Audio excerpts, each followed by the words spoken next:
তো আপনি রাখলেন, বলে রাখলে কি হবে? মক্কায় তো আপনার ঘরটা, বলে হইলে কি হবে? বলে আপনি তো সমগ্র জগতের জন্য, সারা দুনিয়ার জন্য হেদায়েতের মারকাজ বানাইলেন। বলে তাতে কি হলো?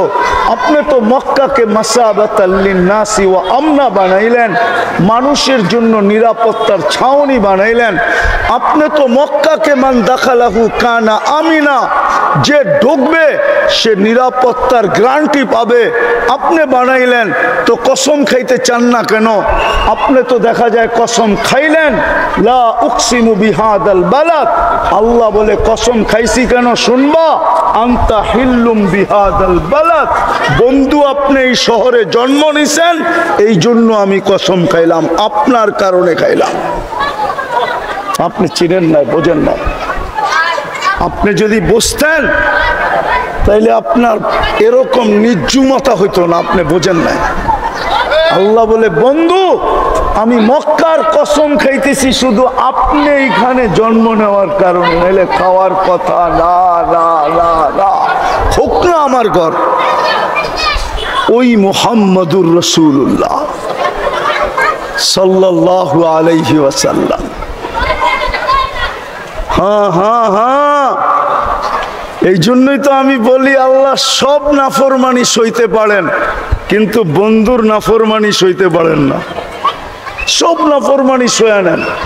আমার কাছে প্রমাণ আছে, 360টা মূর্তি বাইতুল্লাহর উপরে কিচ্ছু বলে না। বাইতুল্লাহর তোপ চলতেছে উলঙ্গ, কিচ্ছু বলে না। বাইতুল্লাহর চত্বরে বৈশা মূর্তির পূজা করতেছে, কিচ্ছু বলে না। শুধু বন্ধুকে তাব্বান লাকা বলতে দেরি। জিবরিল আলাইহিস সালামকে মনে হয় ওই দিন সবচেয়ে গতিতে পাঠাইছেন, যে যাও জিবরিল, তাব্বাত ইয়াদা আবি লাহাব দুনিয়াকে শোনায় আছো। আমার বন্ধুর উপরে আঙ্গুল, অথচ তাকাইলে দেখা যায় বাইতুল্লাহর ছাদে 360টা মূর্তি। তপ চলতেছে উলঙ্গ, তপ চলতেছে উলঙ্গ। বাইতুল্লাহর চত্বরে বসে গায়রুল্লাহর পূজা চলতেছে, কিচ্ছু বলে না। বিদায় আল্লাহ সব সইতে পারে, বন্ধুরটা, বন্ধুর বিরোধিতা সইতে পারে না। তো যেটা বুঝাইতেছিলাম, আমরা দুনিয়ায় কতটুকু ফেমাস এটা আমার বিষয় না। আমার বিষয় আপনি আল্লাহর কাছে ফেমাস কিনা, রসুলের কাছে ফেমাস কিনা, কবরের প্রথম প্রশ্নের জবাব দিতে পারবো কিনা। কবরের প্রথম প্রশ্ন কি? আরে বলেন না, আরো জোরে বলেন না। আপনি বলতেছেন এটা ইমাম বুখারী রহমতুল্লাহ আলাইহি বলে না, ইমাম মুসলিম বলে না। আপনি বলতেছেন কবরের প্রথম প্রশ্ন মান রব্বুকা। আপনি বলতেছেন ইমাম বুখারী রহমতুল্লাহ আলাইহি বলে না, ইমাম মুসলিম বলে না রহমতুল্লাহ আলাইহি। ওনারা দুইজন একমত। আপনি যে বলতেছেন মান রব্বুকা, আপনাকে রব চিনাইছে কে? কে চিনাইছে? আরে রব আপনাকে কে চিনাইছে? কে? জোরে বলেন না। মুহাম্মদুর রাসূলুল্লাহ আপনাকে রব চিনাইছে। এই জন্য ইমাম বুখারী বলে, ইমাম মুসলিম বলে, বুখারী শরীফে আছে কবরের প্রথম প্রশ্ন হলো মা কুনতা তাকুলু ফি হাদার রাজুলি মুহাম্মাদিন। আগে প্রমাণ করো আমার বন্ধুর রঙে তুমি কতটুকু রঙিন, আমার বন্ধুর রঙে তুমি কতটুকু রঙিন, সাজে কতটুকু তুমি সাজুগুজু, আমার বন্ধুর মতো তোমার চেহারা কতটুকু, আমার বন্ধুর পোশাকে তুমি কতটুকু সজ্জিত, আমার বন্ধুর মতো তুমি চুল কাটো কিনা, আমার বন্ধুর স্টাইলে তুমি খাও কিনা, আমার বন্ধুর আদর্শে তুমি হাঁটো কিনা, আমার বন্ধুর আদর্শে তুমি ঘুমাও কিনা। প্রথম প্রশ্ন এটাই হবে। এটা ভাইবেন না যে প্রশ্ন উত্তর হবে না, প্রশ্ন উত্তর এটাই প্রথম হবে। ইমাম বুখারী লেখছে, আমি লিখি নাই। বুখারী শরীফ খুলে দেখেন, কিতাবুল জানায়েজ, এই হাদিস 15 জায়গায় আনছে, 15-16 জায়গায়। ইমাম বুখারী পুরা বুখারীর ভিতরে প্রত্যেকবার উনি প্রমাণ করছে কবরের প্রথম প্রশ্ন মা কুনতা তাকুলু ফি হাদার রাজুলি মুহাম্মাদিন। বিদায় আমার কথা হলো, আপনি আর আমি আল্লাহর কাছে কতটুকু আকর্ষণের পাত্র, দুনিয়ায় কতটুকু ওটা আমার বিষয় না। দুনিয়ায় তো কাঠ দিয়া কাঠ পিটায়ও আকর্ষণের পাত্র হওয়া যায়। কাঠ দিয়া কাঠ পিটানো বোঝেন? মনে হয় বোঝেন নাই। বুঝছেন কেউ কিছু? বোঝেন নাই?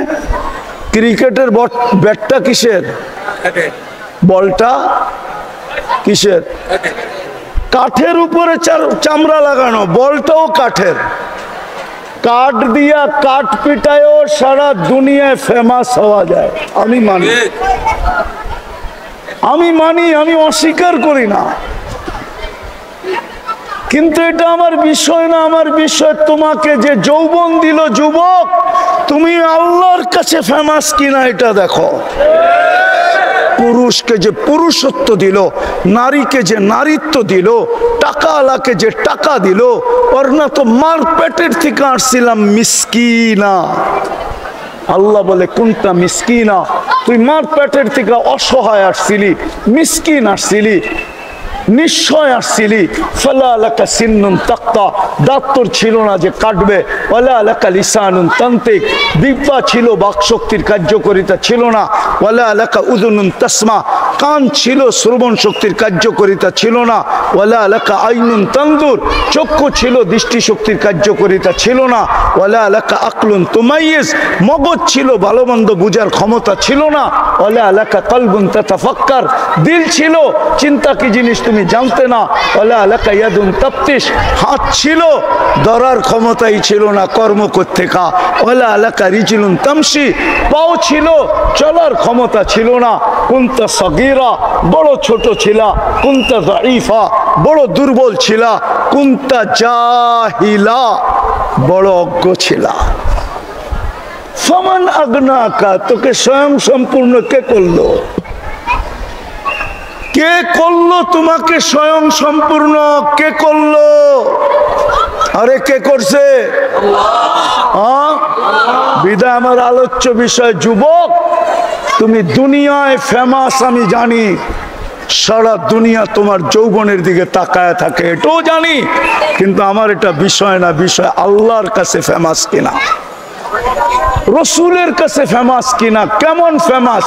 আমি দুই তিনটা দেখাইতেছি, কোরআন থেকে দেখাইতেছি দুই তিনটা, হাদিস থেকে দেখাবো দুই একটা, যে এমন ফেমাস মৃত্যু যখনই যে আসুক, তাতানাজ্জালু আলাইহিমুল মালাইকা, ফেরেশতা যেন আমাকে প্রটোকল দিতে আসে, ফেরেশতা যেন আমাকে নিয়ে যেতে আসে প্রটোকল দিয়া। ডাইনে থাকবে, বামে থাকবে, সামনে থাকবে, পিছে থাকবে। নাহনু আউলিয়াউকুম ফিল হায়াতিদ দুনিয়া ওয়া ফিল আখিরাহ, বলবে দুনিয়ায় ছিলাম, আখিরাতেও থাকবো।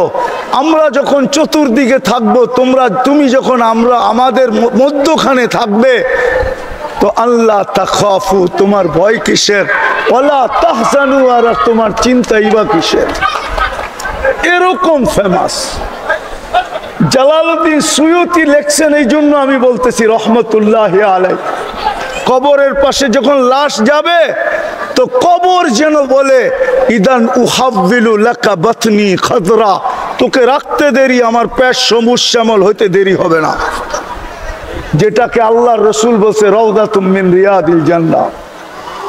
আমি সাভারের উলামাদেরকে একটা তথ্য দিয়া যেতেছি। তথ্য, একজন আলেম ছিলেন সিরিয়ার, হাজারো বৎসর আগের, হাজারো বৎসর। নাম ছিলেন আব্দুর রহমান হাফফার, আব্দুর রহমান আল হাফফার। উনি বুড়া বয়সে আলেম হয়েছিলেন, বুড়া বয়সে। উনার বংশগত পেশা ছিল দামেস্কের কবরস্থানে কবর খোদাই করা, কবর খোদাই করা। উনি যখন মাদ্রাসায় পড়তে গেছেন, তখন বুড়া বয়সে ওনাকে মাদ্রাসাওয়ালারা জিজ্ঞাসা করছে, জামিয়া দামেস্ক জিজ্ঞাসা করছে, তোর ভিতরে তো নাই কিছু, তুই পড়বি কি? বয়সই তো শেষ। বলছে আমি পড়বো। বলছে কি দেখা তুমি এই বয়সে পড়তে আসলা? তো উনি দুইটা কবরের কাহিনী বলছিলেন, নিজের চোখের দেখা। বলে তারপরের থেকে আমার মনের ভিতরে ঢুকছে আমি আলেম না হয়ে মরতে চাই না।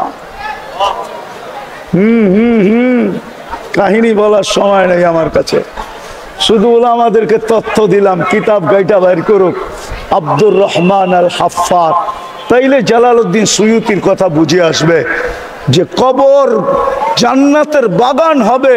আগে বলবে ওয়ায়ুহাব্বিল জিসমাকা নূরা, তোর শরীর নুরানি হয়ে যাবে, আলো আর আলো, আলো আর আলো। ওয়ায়াসআদ রূহুকা ইলাল্লাহ, তোর রূহ আল্লাহর সান্নিধ্যে চলে যাবে। তারাল জান্নাতা গুদুওয়াম ওয়া আশিয়া, তুমি সকাল বিকাল জান্নাত দেখবে। চান আল্লাহ রসুলের কাছে ফেমাস হইতে? আরে চান নাকি?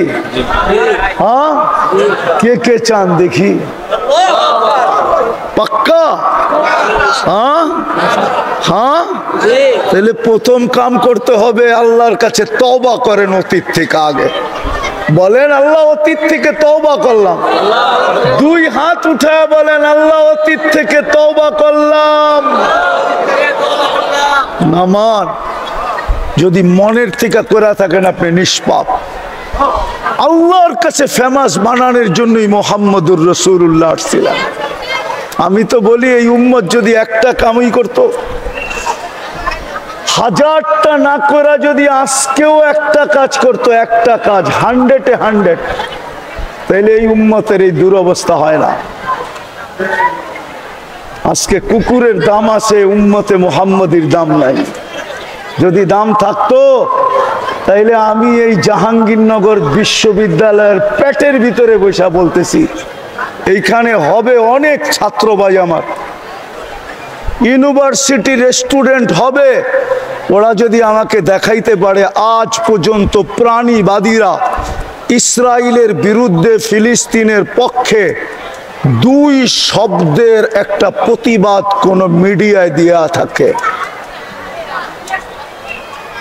2 শব্দের একটা প্রতিবাদ কোন মিডিয়ায় দেয় নাই। অথচ প্রাণীবাদীরা বাংলাদেশের সুপ্রিম কোর্ট থেকে রায় বাহির করে নিয়ে আসছে যে বাংলাদেশে কুকুরকে আর ইনজেকশন দিয়া সিটি কর্পোরেশন ওয়ালারা মারতে পারবে না, কোন পৌর কর্পোরেশন মারতে পারবে না, মারলে আইনগত দণ্ডনীয়। আজ পর্যন্ত 2 অক্ষরের একটা প্রতিবাদ দেয় নাই কোন প্রাণীবাদীরা। আপনি দেখাইতে পারবেন না, আমার ইউনিভার্সিটির ছাত্ররা দেখাইতে পারবে না। কেন আপনি এত নিকৃষ্ট? আর হবেন না তো হবেন না কেন? একটা কাজ যদি করতো। আচ্ছা বলেন তো, সারাদিন আমরা কাঠটা ভোগ করি, কাঠটা কাঠটা সবাই তো আল্লাহ বলতে চায় না। কার জিনিস ভোগ করি 24 ঘন্টা? আল্লাহ বললে 40 নেকি বলবে, 40 নেকি।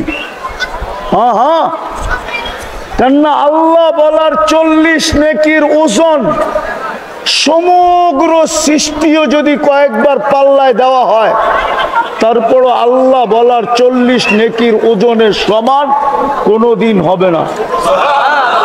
কেন? আল্লাহ নামটা কার? কে রাখছে? আল্লাহ নিজে নিজের নাম রাখছেন আল্লাহ। এই জন্য বললাম, আল্লাহ বললে গুনাহ হবে না। আমরা সারাদিন ভোগ করি কাঠটা, হ্যাঁ, ওই আল্লাহ তো ডেলি 5 বেলা ডাকে। আপনি ভাবেন আপনি সরকার আপনার পিছনে বাজেট ব্যয় করে, আল্লাহর কোনো বাজেট ব্যয় হয় না? কি বলেন? 7 লক্ষ কোটি টাকা সরকার বাজেট করছে। আপনি বলেন এটা আপনার পিছনে জনগণ হিসাবে খরচ হবে, আল্লাহ কি আপনার জন্য কোনো বাজেট ব্যয় করে না? আচ্ছা একটা জিজ্ঞাসা করি, জিহ্বা কি কাজ করে? আমাদেরকে স্বাদ চেক করে দেয়, ঠিক না? যদি জিহ্বা না করতো মেশিন কিনতে হইতো, তাহলে তো প্রত্যেক বাড়িতে ওয়াশিং মেশিনের মতো একটা স্বাদ চাওয়ার মেশিনও থাকতো, ঠিক না? থাকতো না? আরে থাকতো কি থাকতো না? ওয়াশিং মেশিনের দাম কত?